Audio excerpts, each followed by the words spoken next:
This ఈ Dinesh Gangasani. Welcome to my channel think about this. ఇటీవల అహ్మదాబాద్ పర్యటనలో కాంగ్రెస్ పార్టీ ముఖ్య నేత రాహుల్ గాంధీ కీలకమైన వ్యాఖ్యలు చేయడం జరిగింది.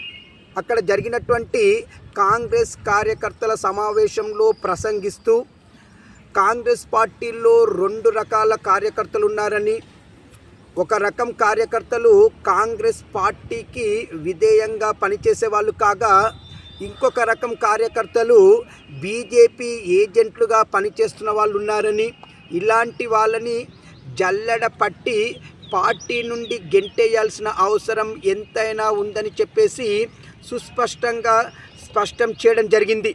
మరి ఈ వ్యాఖ్యల సారాంశము ఇక్కడ తెలంగాణ రాజకీయాలలో కీలకంగా మారాయండి.